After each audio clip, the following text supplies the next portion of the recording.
The NBA draft has just about arrived, and the NBA world continues to wait with bated breath for what the Philadelphia 76ers will do. With Daryl Morey really in the driving seat of what goes down in this draft, we have a new report regarding VJ Edgecombe's workout in Philadelphia, as well as an unfortunate report basically confirming that the Sixers fan favorite that we have feared will be out the door seems to be trending in that direction. Going to dive into each of that in this video here, and doing to start off right at the top with the draft content here. So to start off with the VJ Edgecombe, that we did get this report today saying Edgecombe appeared nervous and did not shoot the ball particularly well in visit. Now, before I dive into the full write-up of that here, I do want to start by saying showing up nervous is better than not showing up at all. And for a guy that is going to be directly compared to Ace Bailey, likely for the entirety of their careers based on how this has gone down, I can live with a guy fighting through and showing up. Now, with that being said, does it give me a little bit of fear here? Is it the best feeling in the world that this guy didn't walk in Mr. Confident? Of course not. And the number one example that I think pops to all of our heads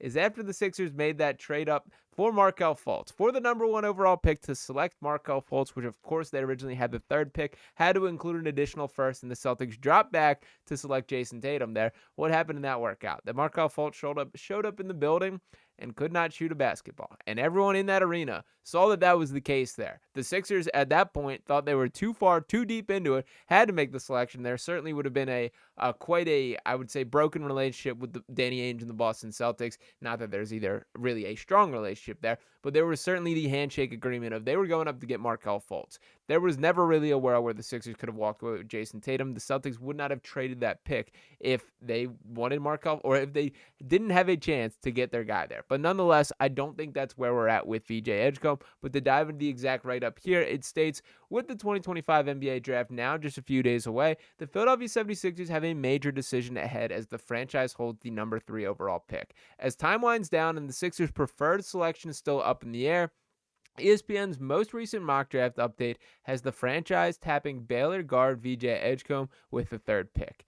More intriguing, however, was the reporting of some new intel from the prospect's visit with the team. Quote, while sources say Edgecombe appeared nervous during his private workout in Philadelphia and did not shoot the ball particularly well in an unnatural one-on-one setting, he made a strong impression in interviews and meetings, something the front office values more highly. Now, I'm not here to say that VJ Edgecombe's personality is going to sway me more than his jumper, but what I will say is this is a kid who checks every single box from that direction, that you won't really find a guy to say a bad word about VJ Edgecombe, that from every single account, every single coach, every single quote that I've seen regarding this is as stand-up of a guy as you could ask for from an NBA athlete here. And I do think the Sixers specifically have paid more attention to that in recent years, that I do think it was tactical that a guy like Tyrese Maxey is brought into the organization and starts to change the culture a little bit. A guy like Jared McCain, the personality that he brings, the positivity that he brings, these are things that are infectious, and I do think that Daryl Morey and the Sixers are a bit more cognizant of than was the case in past years. But I do want to talk a little bit deeper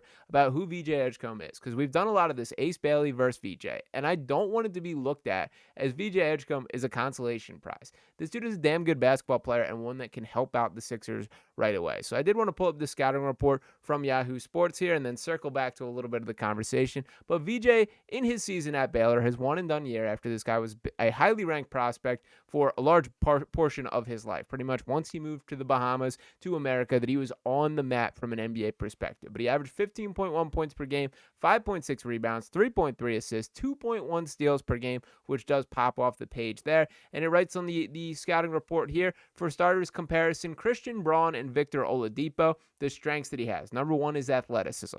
An explosive leaper who's also speedy, whether it's blowing by his defender, jumping passing lanes to spark transition chances, or coming out of nowhere for violent blocks. Edgecombe could end up as one of the NBA's best shot blockers from the guard position due to his springy legs combined with his effort. Number two, spot-up shooting. Edgecombe made only 34% of his threes as a Baylor freshman, but according to Synergy data, he shot 42.8% on 208 attempts in the final 2 years in high school. And with his smooth form, confidence, and overall touch from the floor, it seems like a fair bit that he'll tip the scales over 40% again.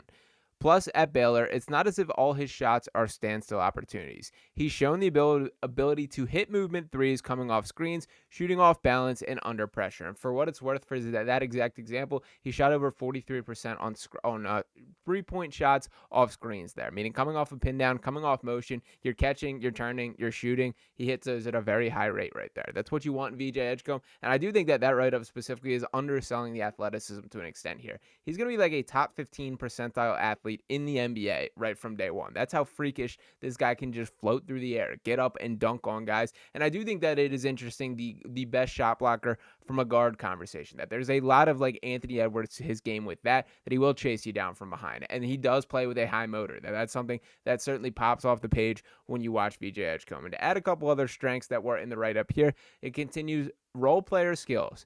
Edgecombe's shooting forces defenses to respect him, opening driving lanes for him to slash the basket. He is also an active cutter and loves crashing the boards. There have been occasions in which he's not even being used as a screener. He's also not a shooter with the tunnel vision, since he willingly and quickly swings the ball when it makes sense to do so. And on his drives, he can make basic kickouts and lobs. His fearlessness. Edgecombe will drive into traffic and absorb contact with physicality, toughness, and a desire to score. If his scoring ends up clicking, he'll end up being a foul magnet. Even in college, he had 5 games with at least 10 free throws. That's a ton at the collegiate level. And from the perimeter, he similarly will rise and fire with confidence in end-of-shot clock situations. And his on-ball defense, this is what I think will be his calling card from day one in the NBA. He's a feisty on-ball defender who moves well laterally and has the ability to switch screens. Though at his size, he struggled against some larger wings, he should become far more versatile as he gets stronger. Now, for VJ specifically here, we know that he is not Cooper Flagg, he is not Dylan Harper. But when you think about what the Sixers need, I do think there is a fair case to be made that VJ Edgecombe is the better pick for the Sixers. Now, I've stood on Ace Bailey Island, and I'm not walking any of that back, but I do think like there's enough red flags at this point where you basically just can't make that selection. I understand the pick for talent premise, and I understand that if you select this guy, what's he really going to do? But my issue with that is I do think Ace Bailey's going to find out to that question. I do think that he would do something, that he will hold out or whatever the case, hold himself up for trade. It feels like that's the spot that he's at, that he is so dug in on this. Again, he's not a bad kid, but he's receiving very bad advice right now, and I just don't want to touch it from the Sixers angle. We've seen enough prima donnas, enough head cases, enough issues in this organization that I am cool with passing on Ace Bailey at this point in the game. Will it hurt if this guy turns into an absolute superstar and the Sixers did not select him? Absolutely, but I think they've made every effort to get a feel of the true Ace Bailey, and he sort of has revealed those colors in the process here. But when you think about what this Sixers team needs, them at full strength is already a very good team. One that I would argue right now I think can win the Eastern Conference. I do feel that way. I understand. We're all scarred. We all have all these fears. But look around, people. The Boston Celtics, champions a season ago, Jason Tatum with a torn Achilles, and they are in financial cap hell right now. That when we look, if we are to fast forward to the start of next season, the current roster is not going to look like the current roster. Drew Holiday, not going to be there. Kristaps Porzingis, not going to be there. Derek White, who knows? Jaylen Brown, who knows? They have some serious problems to solve there. Look down the list. The Indiana Pacers. Prayers up for Tyrese Halliburton, but another Achilles issue that we were talking about right there. Their odds absolutely skyrocket, or absolutely dropping off the table for what their outlook is for next year. The New York Knicks. Are you afraid of that role player super team? Because I certainly am not. The Cleveland Cavaliers. Are you afraid of the Cleveland Cavaliers in a postseason perspective? I am not. I think that team has reached its potential. That I think unless they elect to break up one of their guard or big man pairings, meaning I believe Donovan Mitchell can be that guy. I believe Evan Mobley can be a key part of a winning franchise. I don't think Jared Allen can, and I don't think Darius Garland can coexist with Donovan Mitchell. But I do think that they are going to try and run it back, and I would welcome that challenge from the Sixers' perspective. I do think that the Pistons are being slept on right now, that they took a huge leap forward, and I think they are legitimate. The Orlando Magic are a team that I am not counting out. The Milwaukee Bucks even, I have not heard a lot of buzz about, but I do think Doc Rivers will find a way to, mess that up to an extent there. But my point being here, things are wide open. And for the Sixers, I understand everything that could go wrong did go wrong last year. But when you look at Tyrese Maxey, when you look at Jared McCain, when you look at Quentin Grimes, who will be back, Paul George, Joel Embiid, that is a very good, at least top 5 right there. And that's not even including a guy like VJ Edgecombe coming in, if that is the decision there. But I bring this up to say you're not really drafting a guy for now to be the face of the franchise. That you do hope that you have those on roster in Maxey and McCain. And I've seen plenty to have my belief at least grow to that extent here. And with all this being said, I still think there's a fairly likely chance of the Sixers trading down. That I think that is option A in their head. And we continue to hear some more interesting teams pop up. That most recently from Kevin O'Connor, we got this report saying the Hawks are trying to trade up from the number 13th overall pick into the top 5. The Sixers have certainly made their number available. 13 would be a little bit lower than I would prefer to go for sure from a draft day perspective, but money talks. And if there is a significant package that could put this organization in better standing, you could pique my interest there. So we will see how that shakes out. And I did want to acknowledge that for the Guerschon Yabusele conversation, we did get this report from Michael Scotto of HoopsHype that the San Antonio Spurs are among several teams expected to have interest in Yabusele during free agency, league sources told HoopsHype.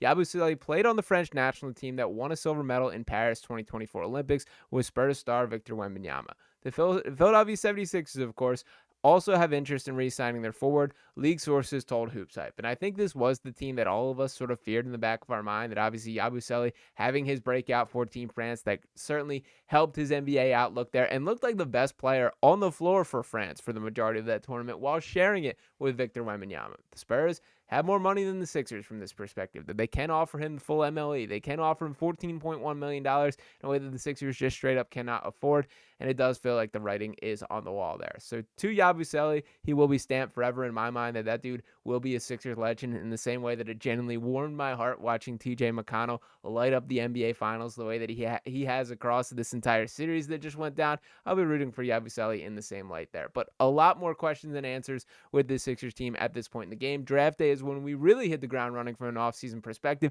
It is a rapid turnaround from the finals finishing just on Sunday to we are back in action with the draft on Wednesday here, but we're going to be all over things from start to finish right here on Sixers Digest. So let me know what you guys think about all this. Your thoughts on VJ Edgecombe as the draft is right on the horizon there. Any other thoughts that you have on the Sixers team? And am I insane for already talking myself back into the Eastern Conference is wide open? Drop those thoughts below. As always, appreciate each and every one of you guys for tuning in. If you have not already, make sure you are hitting that subscribe button, dropping a like on this video here. I'll be back talking to you next time. Peace.